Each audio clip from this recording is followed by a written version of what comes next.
नमस्कार, स्वागत है आपका। आप देख रहे हैं शहरनामा और मैं हूं आपके साथ अजीत। शुरुआत करते हैं खबरों की। यादव सिंह की खबर सबसे पहले। यादव सिंह के खिलाफ सीबीआई ने जांच शुरू कर दी है। एसआईटी सूत्रों के हवाले से खबर मिल रही है कि सीबीआई यादव सिंह पर रेगुलर केस दर्ज करेगी। आपको बता दें, यूपी सरकार ने यादव सिंह के खिलाफ अब तक कोई केस दर्ज नहीं किया है। यादव सिंह को सिर्फ सस्पेंड किया गया है, लेकिन अब सीबीआई रेगुलर केस दर्ज करेगी और जांच शुरू करेगी।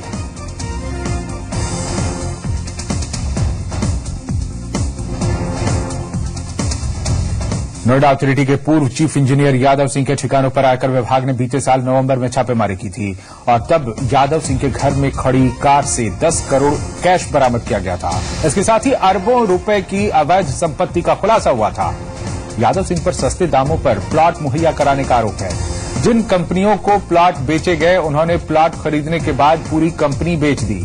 और इतना ही नहीं, यादव सिंह, उनकी पत्नी और उनके कारोबारी पार्टनर्स के पास भी अच्छी खासी बेनामी संपत्ति होने का खुलासा हुआ। और इतना ही नहीं, जमीनों की खरीद फरोख्त में कमीशनबाजी को भी हवा दी गई। कमीशनबाजी की भी बात सामने आई। इससे पहले बीएसपी सरकार में रसूखदार रहे यादव सिंह को नई सरकार में भी कोई परेशानी नहीं आई और वो लगातार चीफ इंजीनियर पद पर बने रहे। इससे पहले दिसंबर 2011 के दौरान 954 करोड़ रुपए के प्रोजेक्ट्स के लिए कंपनियों से सिर्फ 8 दिन में ही करार कर लिया था। ये करार उस वक्त हुए थे जब यूपी विधानसभा चुनाव के लिए आचार संहिता लागू होने वाली थी, लेकिन आचार संहिता लागू होती उससे ठीक पहले ही आनन फानन में टेंडर दे दिए गए। आरोप है कि यादव सिंह ने कंपनियों को फायदा पहुंचाने के लिए टेंडर पहले निकाले और प्रोजेक्ट के लिए प्रस्ताव बाद में तैयार किया था। कई कंपनियों को तो बिना टेंडर के ही काम दे दिया गया। प्रोजेक्ट का आधे से ज्यादा काम कंपनियों के साथ बिना एग्रीमेंट साइन किए ही कर लिया गया।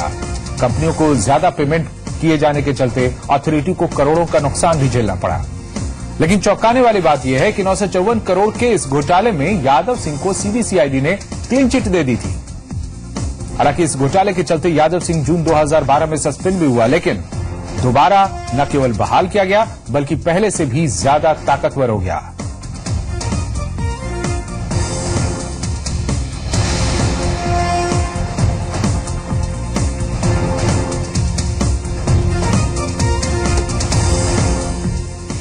इधर यूपी विधानसभा की कार्यवाही का आज बीएसपी ने बहिष्कार किया। बीएसपी का यह कहना है कि कानून व्यवस्था के मुद्दे पर राज्य सरकार नाकाम रही है और वो विपक्ष की नहीं सुन रही है। जिस तरीके से आज पूरा उत्तर प्रदेश बलात्कार, हत्या, डकैती, बैंक डकैती, अपहरण, फिरौती के छाये में जी रहा है, जमीनों पर बड़े पैमाने पर अवैध कब्जे हो रहे हैं, इस पर चर्चा होनी चाहिए जिससे कि इस जंगल राज पर अंकुश लगे और गुंडे माफिया अपराधियों पर प्रभावी कार्रवाई हो सके। लेकिन सरकार इससे बचती नजर आई, जिसके नाते बहुजन समाज पार्टी ने अपना विरोध दर्ज कराते हुए सदन से बहिर्गमन करने का निर्णय लिया था। विधान परिषद की कार्यवाही जैसे ही 11 बजे शुरू हुई, बहुजन समाज पार्टी के सदस्यों ने प्रमुखता से जो पूर्व में प्रातः आज 9 बजे सूचनाएं लगाई थी, सारी कार्यवाही रोक करके उन पे चर्चा कराने की मांग की। इधर मुस्लिम धर्मगुरु मुफ्ती मोहम्मद इलियास ने एक विवादास्पद बयान देते हुए कहा है कि भगवान शिव पहले पैगंबर हैं और हम सभी सनातनी हैं। ये कहा उन्होंने। कौमी एकता का पाठ पढ़ाते पढ़ाते मुफ्ती ने यह कह डाला कि शिव और पार्वती हमारे मां बाप हैं। आरएसएस की तरफ से हिंदू राष्ट्र की मांग पर उन्होंने कहा कि जैसे चीन में रहने वाला चीनी है, वैसे हिंदुस्तान में रहने वाले हिंदू हैं। उन्होंने कहा कि हमारे मां बाप एक हैं, हमारा खून एक है, हमारा खुदा भी एक ही है। जमीयत उलेमा 27 फरवरी को बलरामपुर में कौमी एकता का कार्यक्रम करने जा रहा है और इसी कार्यक्रम में अयोध्या के साधु संतों को भी आमंत्रित करने के लिए प्रतिनिधिमंडल अयोध्या आया था। और मानो समझे कि ये हर मानव जो है हमारा भाई है। शंकर और पार्वती अभेदभाव दूर हो। शंकर और पार्वती, हाँ शंकर जी हमारे बाप हैं, शंकर कहिए, चाहे उनको आदम कहिए, चाहे मनु कहिए, लेकिन ये वास्तविकता है और इसको दृढ़ विश्वास से कहा जा सकता है। इस पर शब्दों में कह रहा हूं मैं कि इसमें कोई शंका नहीं है और कोई शंका नहीं कर सकता है कि एक नर और नारी से मानव मात्र को ईश्वर ने पैदा किया है। ये वास्तविक आधार हमारे जहनों से निकल गए हैं, कार्बन आ गया है, उसको साफ करना पड़ेगा। अयोध्या मामले के पैरोकार हाशिम अंसारी का यह कहना है कि जमीयते उलेमा को मुसलमान उलेमा नहीं मानता है और इसलिए मुफ्ती इलियास का यह बयान गलत है। हमारे साथ मौजूद हैं बाबरी मस्जिद मुद्दई हाशिम अंसारी। आइए उनसे बात करते हैं उस बड़े बयान पर जो जमीयत उलमा के सदस्य मुफ्ती मोहम्मद इलियास ने जो दिया है। हाशिम जी, जिस तरीके से मुफ्ती साहब ने कहा है कि जो शंकर भगवान हैं वो पैगंबर के रूप में माने जाते हैं, क्या कहना है? ये जमीयत उलमा जो है आजादी के बाद कांग्रेस की गुलामी करती रही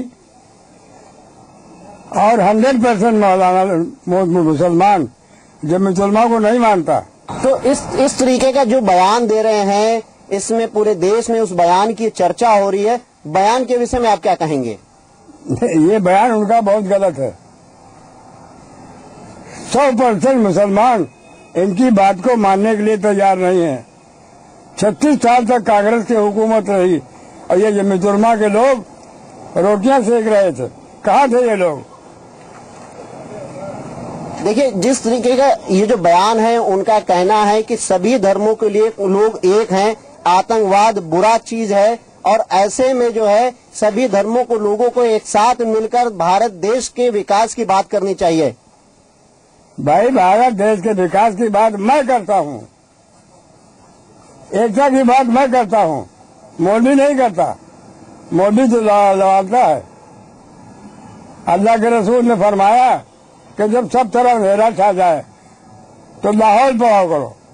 तो मैं इन मोदियों के बयान पर लाहौल पढ़ूंगा और जमीयत उलमा के मोदियों को मुसलमान मानने के लिए तैयार नहीं। 27 तारीख को एक कार्यक्रम है बलरामपुर में, जहां पर सभी धर्मों के लोग वहां सम्मिलित होंगे और वहां पर भाईचारे की बात करेंगे। क्या उसमें आप शामिल होंगे? नहीं। आखिर क्या कारण है, क्यों नहीं शामिल होंगे? ये हमारी पॉलिसी है। आजादी के बाद से बाबरी मस्जिद मूर्ति रखी गई, न उसका मुद्दई बनाया गया, खुद से नहीं बना, बनाया गया। तो ये मौलवी साहिबान कहाँ थे? हम तो एकता की बात करते हैं।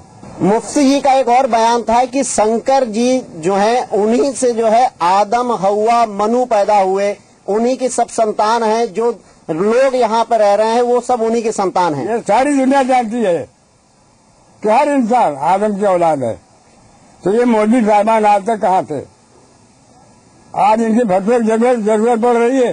अब हिंदुस्तान का मुसलमान किसी जमात के मौलवियों को मारने के लिए तैयार नहीं। ये तो हाशिम अंसारी, जिनका कहना है कि जमीयत उलमा के जितने भी मौलवी हैं उनको मुस्लिम नहीं मानता है और जो ये बयान दिया है वो बयान गलत है। मनमीत गुप्ता, जी मीडिया, अयोध्या। चलिए आगे बढ़ते हैं खबरों में। लखीमपुर में लोगों ने आज एक अजीबोगरीब दृश्य देखा जब एक बंदर पुल पर चढ़ गया लेकिन उतर नहीं पा रहा था। ये वहां से बिजली के तारों में फंसने की आशंका से ये बंदर कल से पुल पर ही बैठा था। ये खबर जब नगरपालिका तक पहुंची तो सीढ़ी मंगवाकर उसे उतारने की वहां से कोशिश की गई, लेकिन उसमें भी असफल रहने पर क्रेन की सहायता से बंदर को अंत में नीचे उतारा गया। ये बंदर चढ़ तो गया था पुल पर, लेकिन वहां से उतरना इसके लिए मुश्किल पड़ रहा था और इसीलिए कई प्रयास किए गए। पहले सीढ़ी मंगवाई गई लेकिन उसमें कामयाबी नहीं मिली, तब क्रेन की सहायता से इसे नीचे उतारा गया। क्रेन जब उस तक पहुंचा तो ये बंदर उसके सहारे से नीचे आ गया। चित्रकूट में बलखड़िया गिरोह का आतंक रुकने का नाम नहीं ले रहा है। गिरोह ने चेक डैम का निर्माण कार्य रुकवाकर रंगदारी की मांग की है और इतना नहीं, चेक डैम की रखवाली कर रहे मजदूरों के साथ डाकुओं के गिरोह ने मारपीट भी की। इसके अलावा मशीनरी और सीमेंट को नष्ट करने की भी कोशिश की।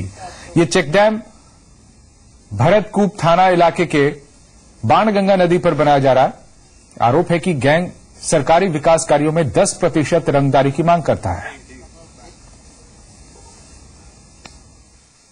हमने कहा हम रात में दरवाजा नहीं खोलेंगे, तो वो हमें गाली गलौज किए हैं। और फिर जब हमारे चाचा जी जब शोरगुल हुआ तब चाचा जी जब हमारे आ गए हैं, हमारे परिचय की हमने आवाज पहचान लिया है, तब दरवाजा खोले और वो हमारे साइड से छत से चढ़ के चारों तरफ टार्च मार रहे थे, हमारे साथ गाली गलौज किया। जब हम दरवाजा खोले तब हमारे साथ हाथापाई किया। और कन्नौज की तिरवा क्रॉसिंग के NH 91 पर रोडवेज बस में अवैध तरीके से लाया जा रहा घी सेल्स टैक्स टीम ने बरामद किया है। रोडवेज बस ड्राइवर की माने तो व्यापारी बस में घी लेकर जा रहा था, तभी सेल टैक्स की टीम ने उसे पकड़ा। उधर सेल टैक्स अधिकारियों का यह कहना है कि व्यापारी के पास घी का कोई लेखा जोखा नहीं था। फिलहाल अधिकारियों ने मामले में कार्रवाई शुरू कर दी है। पैराटिन घी पकड़ा हुआ है, देसी घी है और ये बिना प्रपत्र को ले जा रहे थे। सूचना के आधार पर इसको हम रोके और उसको ऐसे पकड़ के लाए हैं। कार्रवाई शुरू है? हाँ, कार्रवाई शुरू है। महोबा में वाटर लेवल दिनों दिन कम होता जा रहा है। आलम यह है कि बारिश न होने से यहां सूखे जैसे हालात बने हुए हैं और इसी के चलते लखनऊ से आए 5 सदस्यीय वैज्ञानिकों की टीम ने पानी की स्थिति का जायजा लिया और लोगों को पानी रोकने के तरीके बताए। साथ ही चेतावनी भी दी कि अगर वक्त रहते हालात पर काबू नहीं पाया गया तो इसका खामियाजा भुगतना होगा। वहीं डीएम का यह कहना है कि लोगों को जागरूक करने की तमाम कोशिशें की जा रही हैं और तालाबों और चेक डैमों का निर्माण करवाया जा रहा है। पूरे बुंदेलखंड में भारत सरकार भूमि संरक्षण और जन जागरण चेतना के लिए सबको जागृत कर रही है कि भूजल को खर्च करने से ज्यादा भूजल बचाना अनिवार्य है तथा भूजल को कैसे संचय किया जाए। केंद्र सरकार इसमें हजारों करोड़ रुपया खर्च कर रही है और इसी के उद्देश्य से हम लोग बुंदेलखंड में आए हुए हैं कि बुंदेलखंड में किसी को पानी के लिए तरसना न पड़े। इन्होंने अच्छे ढंग से समझाने का प्रयास किया है कृषकों को और कैसे ग्राउंड वाटर मैनेजमेंट किया जाए। आप सभी जानते हैं कि यहाँ पर महोबा में जल की कितनी कमी है, बारिश हो नहीं रही है ना, और सतही जल बारिश न होने के कारण नहीं है। आप देख रहे हैं शहरनामा। यादव सिंह घोटाला मामले में अब इनकम टैक्स विभाग के रडार पर एनकेजी कंपनी आ गई है। आयकर विभाग ने एनकेजी कंपनी को 2007 से लेकर 2014 तक दिए गए ठेकों की लिस्ट नोएडा अथॉरिटी से मांगी है। 954 करोड़ के घोटाले के मामले में भी एनकेजी को ठेका दिया गया था। साथ ही अभी भी एनकेजी के पास प्राधिकरण के करोड़ों के ठेके हैं। वहीं सीबीआई जांच शुरू होने से कई अधिकारियों के पसीने छूट गए हैं। नोएडा प्राधिकरण के इलेक्ट्रिकल डिपार्टमेंट में तैनात आरपी सिंह से सीबीआई पूछताछ कर सकती है। 954 करोड़ के घोटाले में भी आरपी सिंह वादी थे। टेक्निकल इंजीनियर होने के बावजूद आरपी सिंह इलेक्ट्रिकल के प्रोजेक्ट इंजीनियर हैं।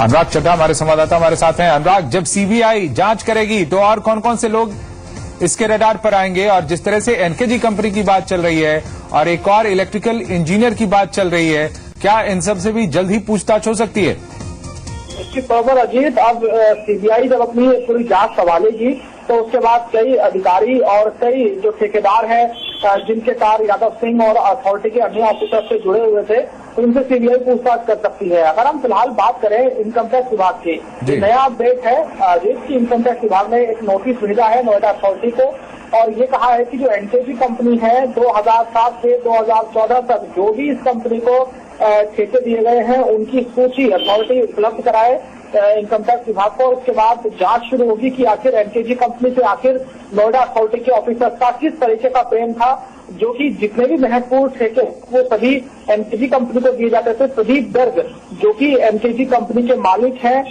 इनकी भी यादव सिंह से काफी नजदीकियां हैं। नोएडा अथॉरिटी के और भी कई बड़े ऑफिसर थे जिनकी प्रदीप गर्ग से बहुत खासी निकटता मानी जाती है। तो जो इन्वेस्टिगेशन इनकम टैक्स विभाग की टीम कर रही है जी, उनके पास इस बात के पुख्ता प्रमाण उनको इन्वेस्टिगेशन के दौरान मिले हैं कि जो एनकेजी कंपनी है अगर इसके बारे में जांच होती है तो कई सनसनीखेज खुलासे होंगे। जो 954 करोड़ रुपए का घोटाला था वो एनकेजी कंपनी के जो अधिकारी थे, जो भी उसका मैनेजमेंट था, वो भी यादव सिंह के साथ इस पूरे कर्मकांड में शामिल था।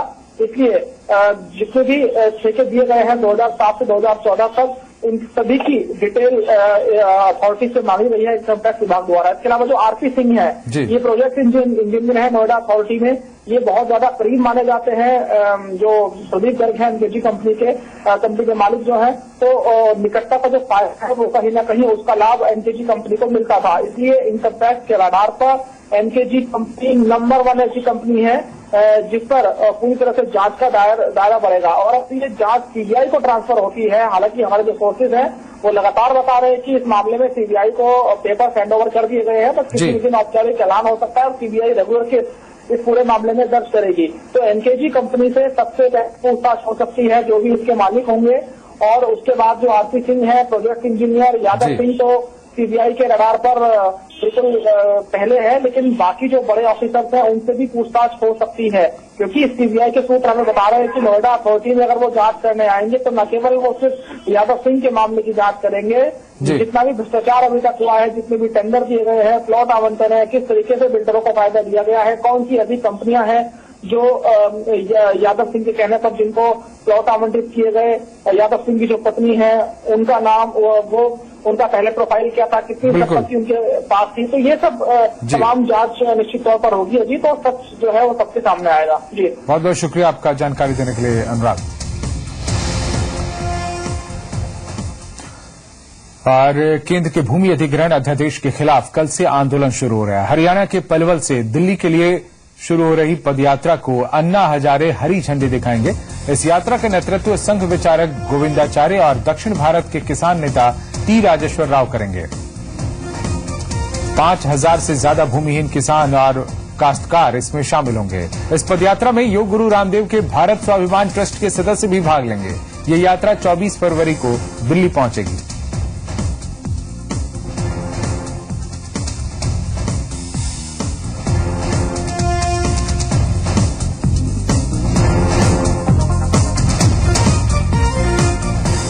केंद्र के भूमि अधिग्रहण अध्यादेश के खिलाफ कल से आंदोलन शुरू हो रहा है और हरियाणा के पलवल से दिल्ली के लिए शुरू हो रही पदयात्रा को अन्ना हजारे हरी झंडी दिखाएंगे। इस यात्रा का नेतृत्व संघ विचारक गोविंदाचार्य और दक्षिण भारत के किसान नेता टी राजेश्वर राव करेंगे।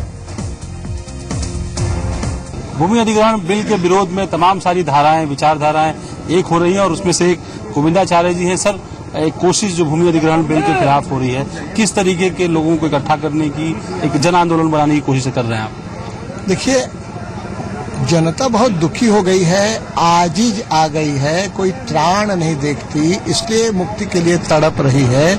इसलिए रिस्पांस बहुत मिल रहा है। सारे किसान संगठन सक्रिय हो गए हैं। अब सबको लगता है कि मुद्दे पर बात होनी चाहिए, मूल्यों की बात होनी चाहिए और दलों के, संगठनों के घरौंदों से ऊपर उठकर एक साथ जुटना चाहिए देश को बचाने के लिए, किसानों के हित को बचाने के लिए, अंतिम आदमी के हक और हित को बचाने के लिए। देखते हैं जब भी इस तरह का जन आंदोलन होता है, पीक पर जाने के बाद उसमें एक तरीके से कहें तो फूट आ जाती है, अलग अलग धाराएं निकलती है। लोकपाल को लेकर के अन्ना सामने आए थे। देखिए, ऐसा मत सोचिएगा, हर आंदोलन योगदान कर जाता है। जैसे जेपी आंदोलन की बात आप कहिए, आप ये कह सकते हैं कि भैया व्यवस्था परिवर्तन कहाँ हुआ, सत्ता परिवर्तन तो हो गया, लेकिन एक बात ये भी तो पड़ी है कि भारत की जनता में एक आत्मविश्वास जगा कि हम वोट की मार्फत किसी को हटा सकते, तानाशाह को भी हटा सकते हैं। ये जन का आत्मविश्वास, उसका एक टोटल लाभ मिला ना।